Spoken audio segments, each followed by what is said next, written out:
there and probably rolling in. I'm Jarrett Lerner. I am live here from my dining room in Medford, Massachusetts.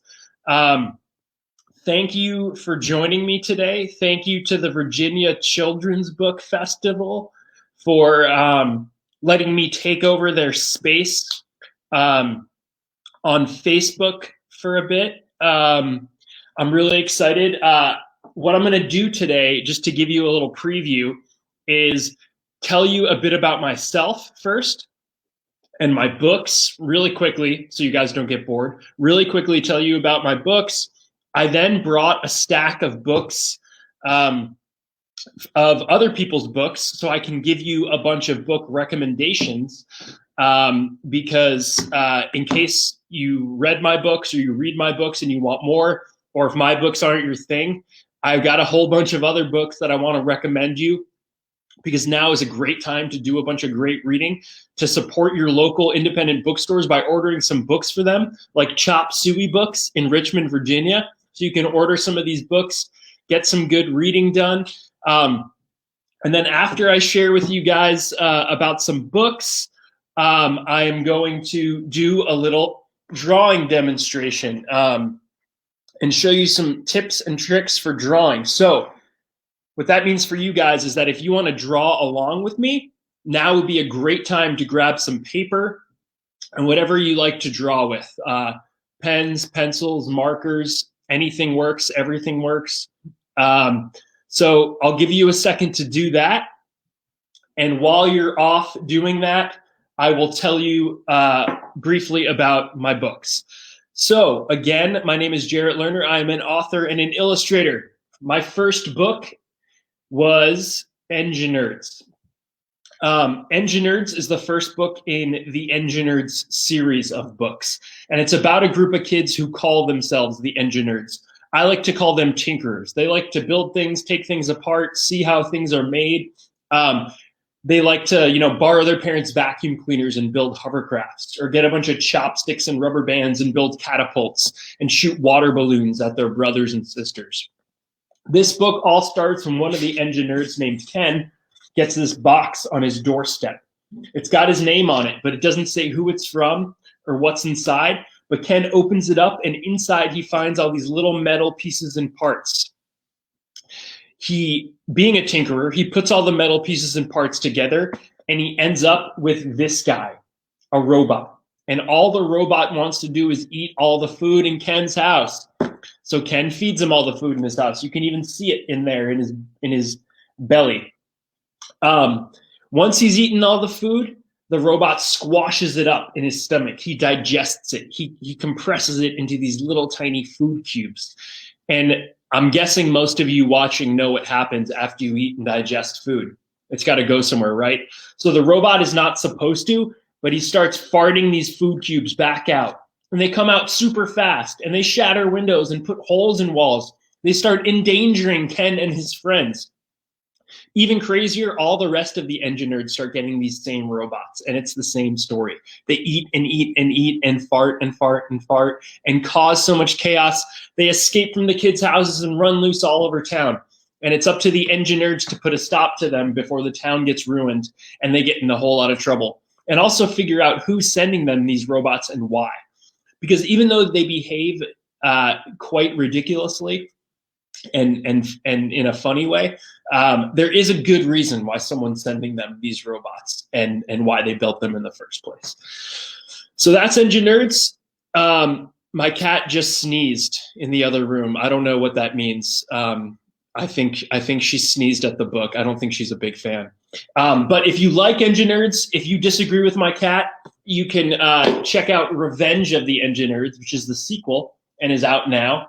And I just turned in like 1 week ago. I just turned in Engine Nerds 3, which is called The Engine Nerds Strike Back, and that'll be out next year. Later this year, I have a brand new series launching. The books aren't actually even made yet. This is just the book cover that I got to look at to make sure everything was right. But it's called Giger the Robot Goes to School, and it's about a robot named Giger who Surprise, surprise, goes to school. But he doesn't know the first thing about school, and so he makes a lot of mistakes and gets in a little bit of trouble. And it's about him figuring out what school is and how he's supposed to behave and what it's all about. So yeah, so that's another thing to look forward to if you like my books. Now, those are my books. I've got a bunch more coming. There's going to be 4 of these books, I think, at least in all.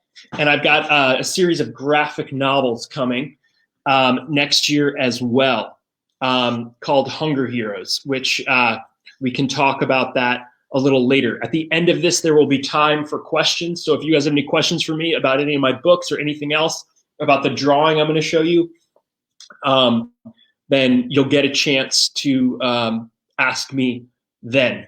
But now, before we start the drawing, I just want to tell you about a few other books, middle grade level books that are some of my favorites, some recent reads, some older reads that are still my favorites. Just in case you're looking for something else to read in addition, if you end up checking out my books, or if this sounds more your speed. These are all great books that I've read. The first one is one that I just read and I absolutely love. It's called The Derby Daredevils. It's called Kenzie Kickstarts a Team. It's the first in the series, the Derby Daredevils series. It's by Kit Rosewater, and it's full of illustrations too by Sophie Escabasi. Sorry, Sophie, if I'm mispronouncing your name. But it's great. It's about this ensemble cast of awesome girls who decide, or a couple of them decide they're going to start a roller derby team. And this is the rest of the crew that they get to join them. It's fun. It's fast paced. It's not too long so that you can read it in a good chunk of time. It's the perfect length in my opinion. It's really fun. I can't wait until the next one comes out. Another series that I love, if you like graphic novels, the Mr. Wolf's Class graphic novels by Aaron Nels Steinke. These are just a blast. They're school stories. So if you're missing school, especially, these will make you feel like you're there with these awesome characters going through what they're going through in school. There's 3 of these, and I think there's going to be 5 in all, and a 4th one is on the way. They're so good. Probably one of my favorite series of all time is the Vanderbeekers series by Karina Jan Glazer. This is the 3rd book in the series. There are 3 so far out, but there's going to be 5 total. There's going to be a movie of the first one soon. But these books are just fabulous. The Vanderbeekers are a family that you're going to fall in love with, that you're going to want to hang out with. I've reread a couple of these books because they're just so warm and cozy and fun, and it's gonna make you cherish your family and this time that you have, this extra time that you might have together with your family. So it's a wonderful series. If you're more into fantasy and sci-fi and stuff like that and action adventure, this book cannot be beat. The Last Day of Summer by Lamar Giles, and it's illustrated throughout by Dapo Adiola. And this book is just a blast. Time traveling, all sorts of crazy gadgets and fun stuff. This book is just a total blast. I've read it twice, and I think I read it one right after another just because I couldn't get enough of it. 2 more quickly books. If you like mystery books, this just came out. This is one of the best mysteries I've read, James Ponti. And if you like this one, it's called City Spies. It's the brand new start to a series. If you like James's writing, he's got a whole series of books, 3 books before this. That's mystery, called Framed, Vanished, and Trapped. They are fantastic, and this one is great. These kids that are spies, it's a mystery, it's action-packed, And James just writes in this way that you're just totally hooked. It's the sort of book that will keep you up all night. Last of all, if you're looking for something that might be able to encourage you creatively and give you some ideas for things to do and create, there's this awesome book called The Creativity Project. It's edited by Colby Sharp, who's a 5th grade teacher in Parma, Michigan. And there's all these great, amazing people. Their names are listed on the colored pencils here. All these amazing creators. And what this book is that they all gave each other creativity prompts. Some pictures. There's Dave Pilkey gave one. Or some of them are paragraphs. Here's one from Kate Messner. And then another creator had to respond to it, either by drawing or writing. So it's a really cool way to see maybe some of your favorite creators and maybe some of your future favorite creators respond to each other sort of almost on the spot and create in response to each other in these prompts that you can then create alongside them. And even if you finish all of their prompts, there's a whole bunch of extra ones in the back of the book to keep you busy. So that is, those are my books at the beginning, and then a whole bunch of some of my favorite books from other people. And now what I'm going to do, as promised, we're going to do the drawing demonstration. So here, what I have here is a very fancy easel. It belongs to my 2.5-year-old daughter. And I'm going to use this to show you some things about drawing. Maybe some of you like drawing already and you do it all the time. Maybe some of you used to do it and haven't done it for a while. Maybe it's something you've always wanted to do. Hopefully it's not something that you think you can't do, because hopefully I'm going to show you that anyone can do it and you all should do it. And now is a great time to either revisit an old hobby or pick up a brand new one, or just sort of delve more deeply into something that you already like, which might be drawing. So I spend a lot of time teaching kids and working with kids about writing and drawing. And one of the things that I've discovered that prevents kids especially, and a lot of adults, from believing that they can draw and from drawing in a productive way is just the way that they first approach the paper and try to draw something, or the surface if you're using a whiteboard. So if you set out to draw something and you approach the surface, your blank canvas, and you just say, I want to draw X, Y, Z, it's going to be really hard to just do it off the bat on your first try. No one gets it right on their first try.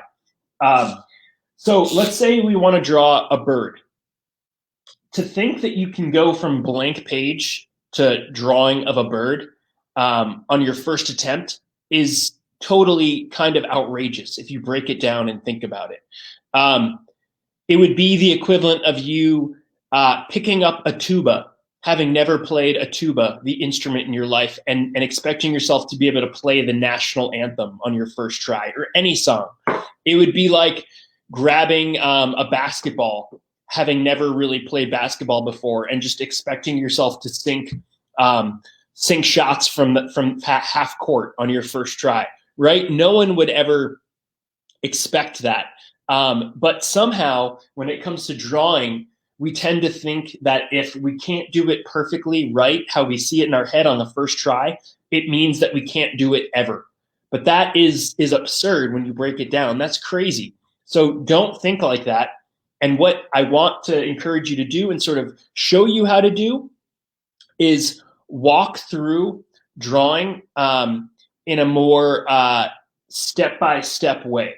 So have you ever done those drawings where they're connected the dots and they have numbers, right? Like 1, 2, 3, 4, 5, and you just connect the dots?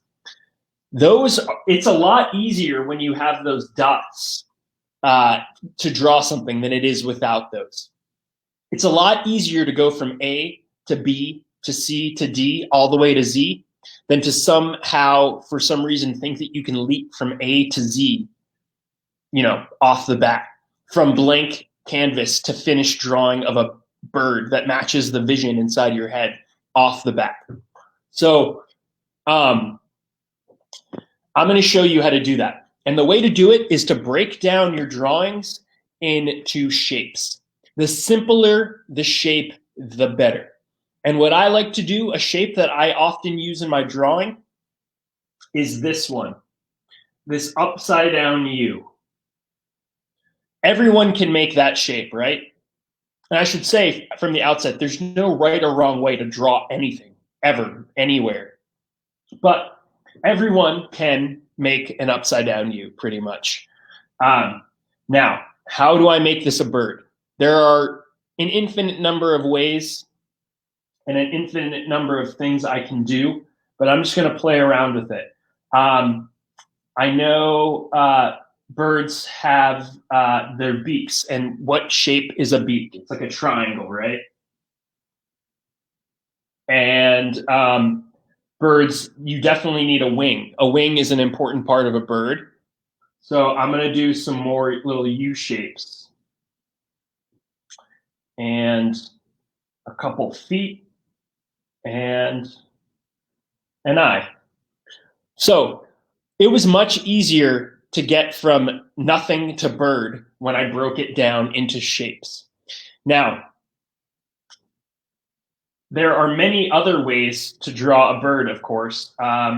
You can be, a little more fluid, but you'll be able to get there so much easier if you start more basic.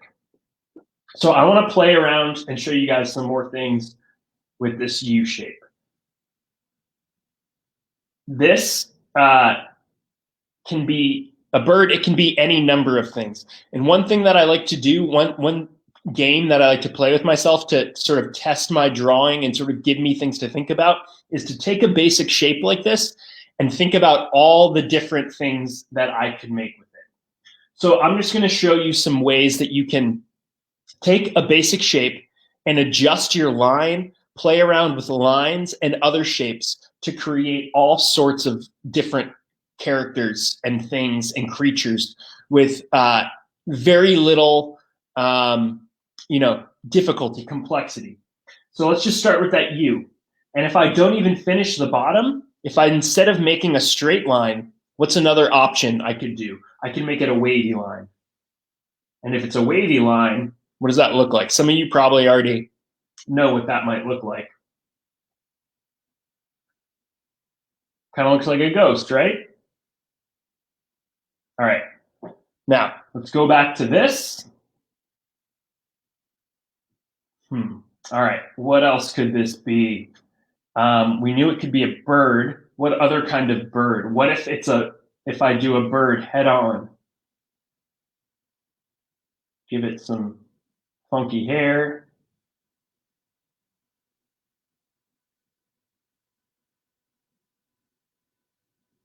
Here's a chicken. What else can I do with this shape?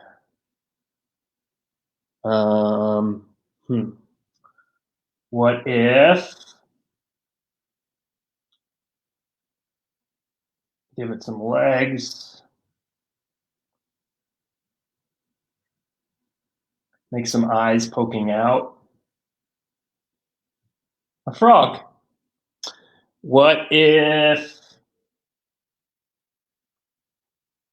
another option is to add things onto this, sort of like I did with that eye. If I put another circle there and make this the head of whatever I'm drawing,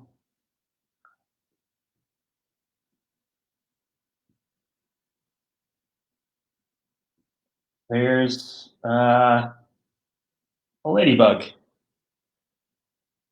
Yeah, or a turtle. I didn't even let's do a turtle. That's great. I didn't even think of that yet. Here. Here's, what is this, our fifth or sixth thing?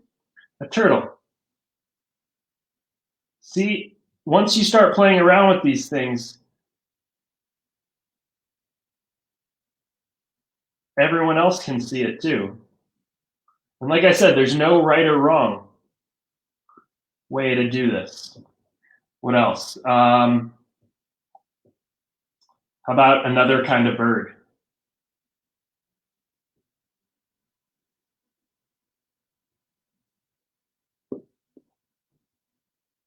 A little penguin. What about, oh, someone said an octopus. Yeah, you could do an octopus. What about a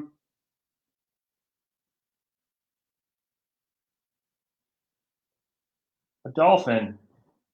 What about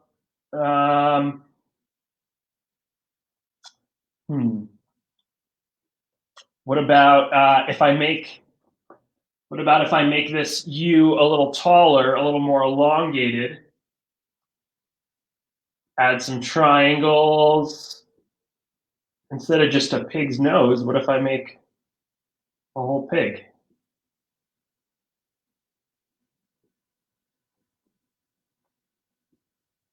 And what's great is that once you've got this brontosaurus, a dinosaur, yeah, see? All these things you guys are seeing. I'm just making this, I'm just throwing out this shape, and now all of a sudden you guys are seeing all of these incredible possibilities within it.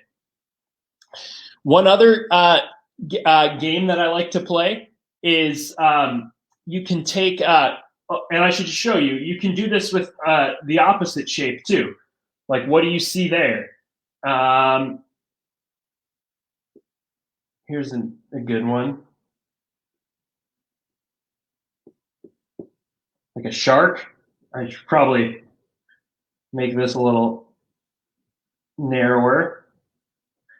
And this, what I did right there is just the process of revision, which a lot of people think only happens in writing, but it happens in art just as much. So if you try to draw a shark and your first one doesn't quite look exactly how you want it, whatever, you do it a second time. Most of my drawings take dozens and dozens and dozens of attempts to get them right before they can ever be published, sometimes even hundreds.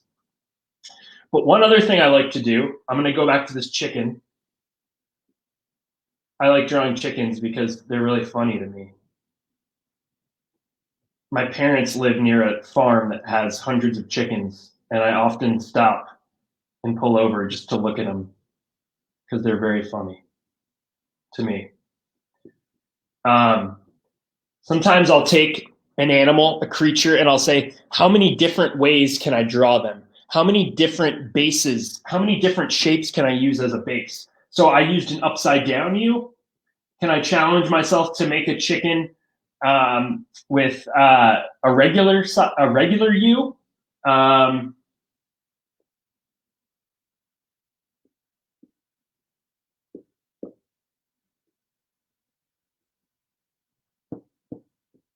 Right? I can do a circle.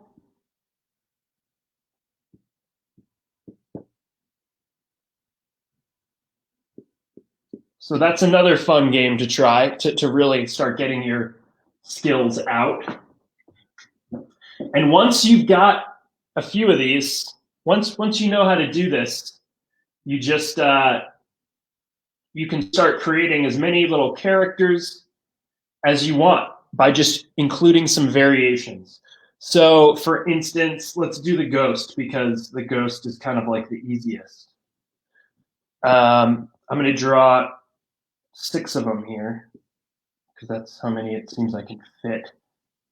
And I'm going to show you how variations, subtle, small variations, can give a character a lot of depth and really change them. So there's our first happy ghost. Maybe we want a sad ghost character. Maybe we want a mad ghost character. Maybe we want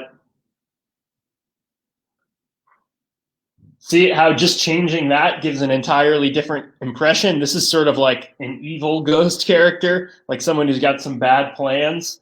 Um, let's see. Here's some other eye options. We could do just a regular eyes and a flat. That's just like a bored one. You give a wavy line to match the bottom, and it's kind of like scared. You can, let's see. So this is a great exercise to just challenge yourself and see how many things you can do. You can draw, if you draw eyes like this, upside down U's, they tend to look happy. These tend to look sleepy or contented, depending on how you do the mouth. You do one of these, maybe add some letters, some Z's coming out. Maybe he's a sleeping ghost. So all of these things, you can give your ghost some glasses. You can give your ghost a tie. Maybe this ghost is going to a job interview. So this is a great way how to really develop characters and create and do a lot of stuff. And really get your drawing chops and confidence up and start creating left and right. And really the thing to do is just think about your shapes. Don't sit down and say, how do I draw a ghost, or a chicken or whatever. Think about what kind of shape can I use first to start to draw that, and what other shapes do I need to complete it. So think about basic shapes and then explore, play around, see what you can do.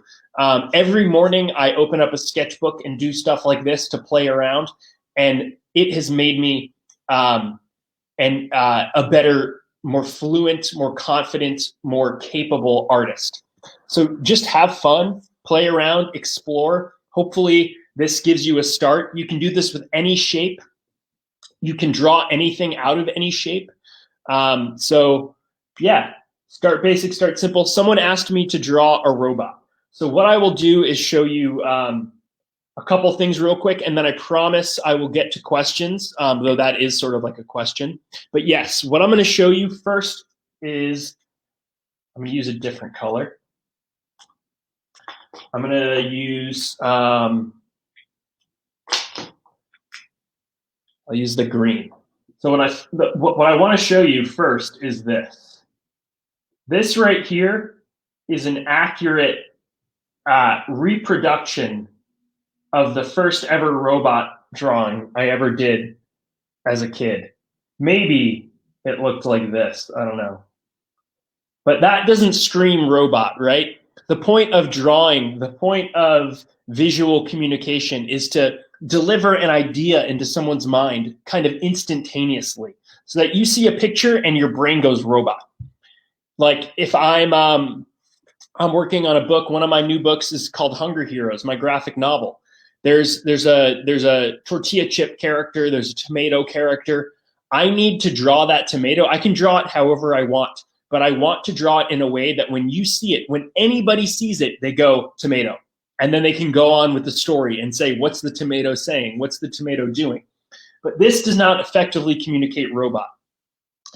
If you are an artist and you're trying to be an artist and you're trying to draw better, the worst thing you can do at this point is crumple this up, erase it, throw it out, and say, I'll never be able to draw a robot. I can't do it. I messed up once. It'll never work.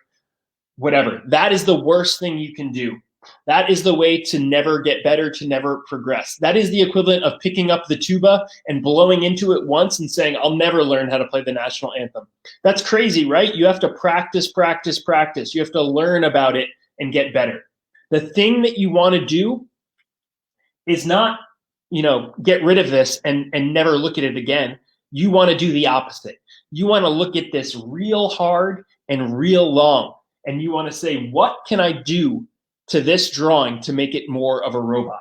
So you guys probably have all sorts of things. And when I do this exercise with kids, I'll just tell you, since you can throw them up on the comments, but I'll just tell you what kids usually say. I don't give any, I don't tell them anything. They just supply this to me. They tell me I need to make the body and the head more square because robots are synthetic, right? They're made by, machines. They're not organic. These shapes are organic, things that occur naturally. They said I should also add more buttons and make them obviously buttons and maybe some screens, stuff like that. They always say I need more definition in the legs and arms, but they say that it should all be rectangular because robots, again, rectangular. They say I should have some antennas or a light bulb coming out of its head. So what I do, and this is something I really do in my sketchbooks, I write notes for improving this, and I'll list them. I'll say, here's what I need to do. More square, details, the limbs need improvement. I need to add some stuff coming out of its head, some antennas, and then I will try again. I will do a second attempt, keeping all of this in mind. And now I'll show you what this process looks like on the second attempt, taking all of these notes in mind. And again, while I'll walk you through what's going on in my head, I'm not saying robot, robot, robot. I'm saying robot head, which I know needs to be more square. So I'm going to literally make it a square. What shape would the body be? I'm going to go with like a rectangle, maybe a little bit tapered, so like a trapezoid. And then what about the arms? The arms I know should be like longer rectangles.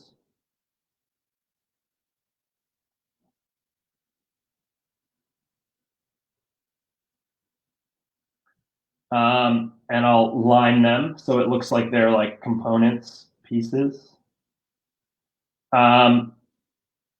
Triangle feet. And maybe like little half circle hands, separated half circles. Circle eyes, rectangular mouth. And I could, give him dots like that. And make him, a somewhat more human-like robot, or if I want him to be a little more robot-like,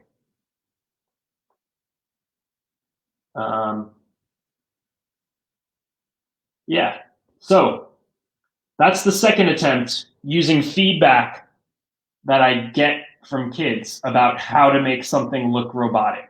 So this is knowledge that most people have in their heads. Now that says robot a lot more than this. But if this second attempt at a robot isn't quite where I want it to be in my head, then I try again. And like I said before, sometimes it takes me 20 tries to get to a drawing that I'm completely satisfied. Sometimes, and I'm not exaggerating, it takes more like 200 tries, especially if it's something I've never, ever drawn before. Another one of the characters in my book, Hunger Heroes, that's coming out is a partially shredded block of cheese. It took me a lot of attempts to figure out how I wanted to draw a partially shredded block of cheese. Sometimes kids ask me to draw things that I've never drawn before. Like yesterday, I think I was doing a Zoom with a class. They asked me to draw a giraffe. I've never really drawn a giraffe. So my first attempt was far from giraffe-like. But then I looked at it with them and I said, what could I do to get more giraffe-like? And we got there. And it took a few tries, but we got there. So I have already run over my allotted time, but I was told that I'm allowed to do that in case I need to. If there are questions, if anyone has any more questions for me about any of this or anything else, I'm still here, and obviously, and I will answer them. So I'll give you a second if you want to type anything up. If not, I will thank you once again for coming and hanging out with me. I will also give you another peek at my books, Engine Nerds, Revenge of the Engine Nerds, and you can look for the first Giger book in August. And wow, okay, we've got a whopper of a question here. How would you even start drawing a pig spinning on its head? Okay, I'm going to take this on because I think I can show you another cool thing by answering this. So I'm going to get rid of this. How would I even start drawing a pig spinning on its head? So here's what I'd say for that. What I would say first off is that I would never expect, before I even started, I would never expect to be able to draw a pig spinning on its head perfectly how I want it to, how I have it envisioned in my head. I would never expect to do it first try.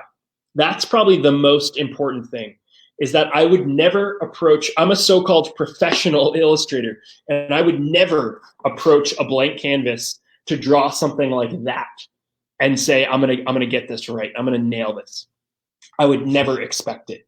And that sounds simple, but that is something that it took me years to cultivate and to accept and to embrace. So if you can embrace that now, sooner rather than later, you're going to get a great head start. Then what I would do is I would start playing around, and I would probably use a lighter color than black. I would probably use a colored pencil.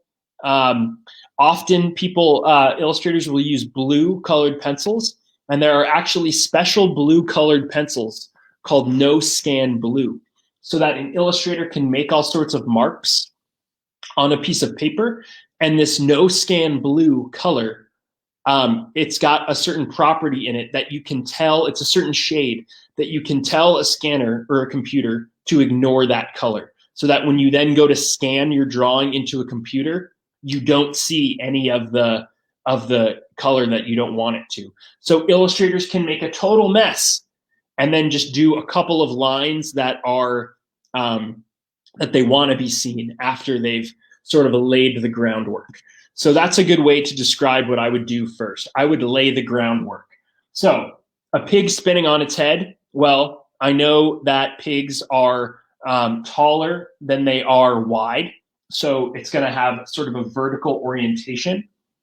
It's going to look different than another animal spinning on its head because of its orientation. So I would just start playing around with shapes, making my ground. I would take up my whole paper, and then once I got a general idea of where I want it to be, I might then start playing around with some slightly more detailed shapes, like where the ears might be and where the arms might be. But you'll notice I'm just making a mess, really just playing around. And just trying to figure things out.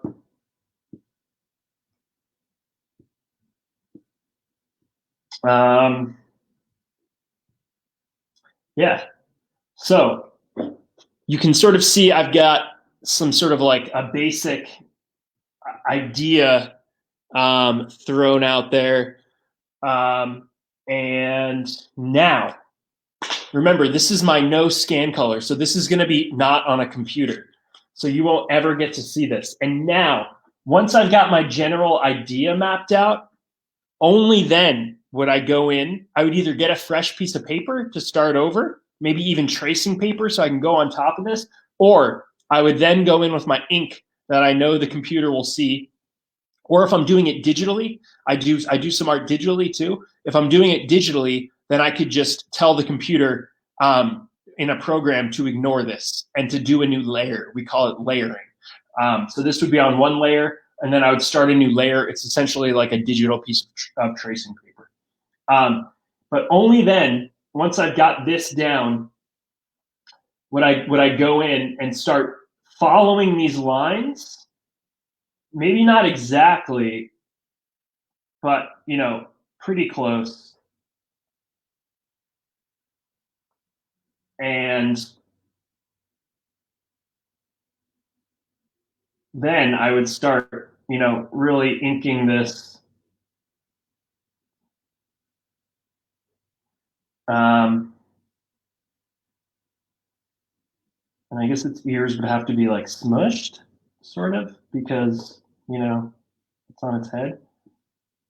And these shapes here that I made, I figured if a pig is spinning on its head, it's probably like a really cool pig, and maybe it should have sunglasses.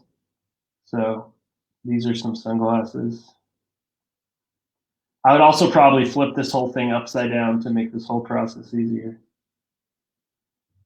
So there he is. And if I'm happy with that, see, let's make him on like a dance floor. I'm happy with that. I would start playing around with motion lines. So can I make some motion lines so he looks like he's, maybe I would even have arrows to really get the point across. So that's sort of how I would start, approach it. I would know that I'm not going to get it right on my first try. I would then start playing around with just generally getting those shapes out using a lighter color. And then I would go in and do this. And once you've done that, once you've got something like that sort of like under your belt, once you've experienced doing that, you can your brain, your muscles, your fingers will remember this, so that next time a kid asks me to draw a pig spinning on its head, maybe that'll happen. I will be much more prepared to draw this. I could do this much more easily a second time around, either because someone asked me to, or because if I'm writing a book with a pig spinning on its head, I could, try it again to get it better and better and better, more like the image in my head. Yeah, so thanks for asking that question. That was great. That was a lot of fun, and it really let me tell you about this, which is sort of like the other technique that I really teach kids about drawing. So what I hope you guys got out of this, if you hung out with me for these 43 minutes, is some good book recommendations and some tips to get you drawing more confidently, more constructively, and also giving you some ideas for things you can do in your own sketchbooks at home to really get your drawing a little more better. Thank you. You can't wait to read my books. Thank you so much. How do I think of my characters?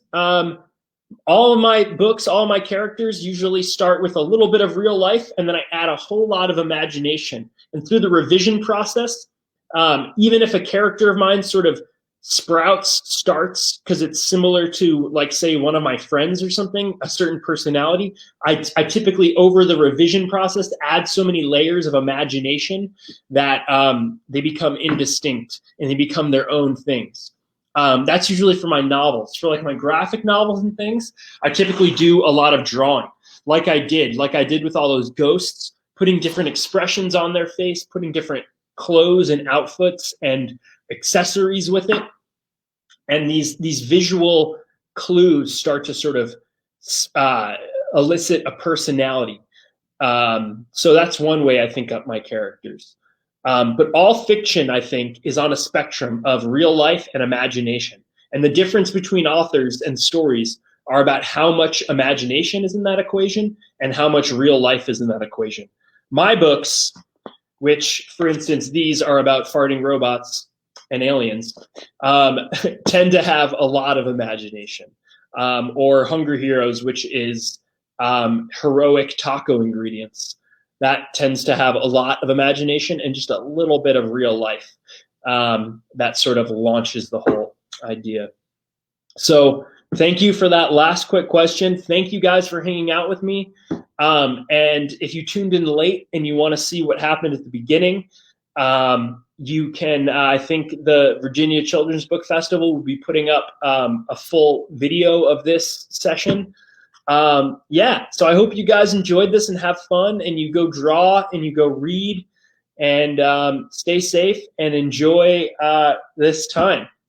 Thank you again to the Virginia Children's Book Festival for having me, for letting me show you some things about drawing, and for letting me talk about some of my favorite books.